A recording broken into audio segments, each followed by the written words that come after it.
नमस्कार बंधुरा आज के तुम्हारे साथे शेयर करब फुलकपिर एक निरामिष रेसिपि। तो एजोन्नो प्रथमे आमी निये नियेछि फुलकपि एबं आलू एगुलोके केटे धुए नियेछि। एखन आमी एकटा मशलार पेस्ट बानिये नेब। एजोन्नो आमी नियेछि काँचा लंका, काजू बादाम और आदा और सामान्य एकटु लिकुइड दूध दिए आमी एटाके ब्लेंड करे निये नियेछि। এখন কড়াইতে তেল দিয়ে তেলটা গরম হয়ে এলে এর ভিতরে আমি আলু দিয়ে দিলাম, সামান্য একটু নুন হলুদ দিয়ে দিলাম আলুগুলোকে ভেজে নেওয়ার জন্য। আলুগুলো বেশ ভালোভাবে একটু ভেজে নিয়ে ভাজা হয়ে গেলে তুলে নেব। এবার ওই একই তেলে আমি কেটে রাখা ফুলকপিগুলো সবগুলো দিয়ে দেব। ফুলকপির মধ্যে আমি একটু নুন হলুদ দেব ভাজার জন্য। তো ফুলকপিগুলোকে আমি একটু ভালোভাবে ভেজে নেব। যখন ফুলকপিগুলো ভালোভাবে ভাজা হয়ে যাবে তখন আমি ফুলকপিগুলোকে তুলে নেব।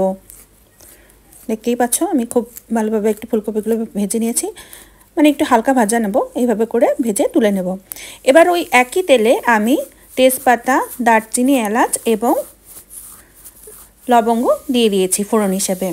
এখন আমি একটা মশলার পেস্ট বানিয়ে রেখেছিলাম, হলুদ গুঁড়ো, লঙ্কা গুঁড়ো, জিরে গুঁড়ো আর ধনিয়া গুঁড়ো দিয়ে সামান্য একটু জল দিয়ে আমি মশলাটা আগের থেকে গুলে রেখেছিলাম, সেই মশলাটাই দিয়ে দিলাম। দিয়ে মশলাটাকে একটু কষিয়ে নিলাম।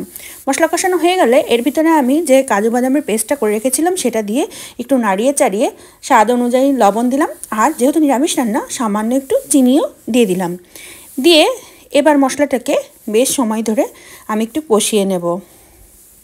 যখন মশলা থেকে এভাবে উপর থেকে তেল ছেড়ে দেবে তখন আমি এর ভিতরে দিয়ে দেব আগে থেকে ভেজে রাখা ফুলকপি আর আলু সব দিয়ে এবার মশলাটার সাথে আমি ফুলকপি এবং আলুটাকে বেশ ভালোভাবে একটু সময় নিয়ে কষিয়ে নেব। এভাবে একটু নেড়ে চেড়ে সময় নিয়ে কষিয়ে নেব।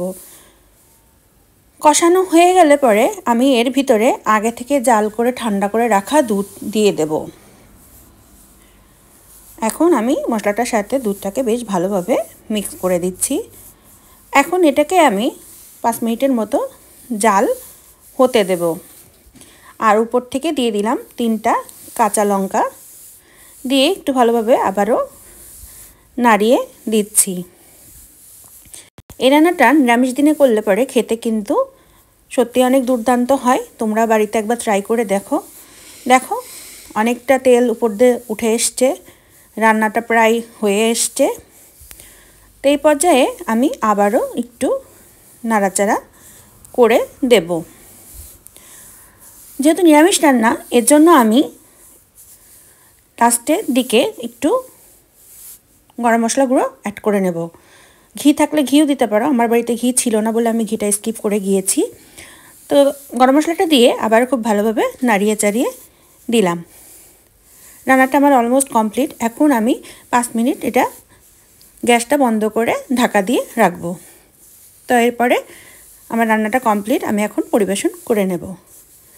আমার ভিডিওগুলো যদি তোমাদের ভালো লেগে থাকে আশা করব আমার চ্যানেলটা সাবস্ক্রাইব করে আমার পাশেই থাকবে। তো আজকের মতো এখানে বিদায় নিচ্ছি, পরবর্তীতে দেখা হবে অন্য কোনো ভিডিও নিয়ে।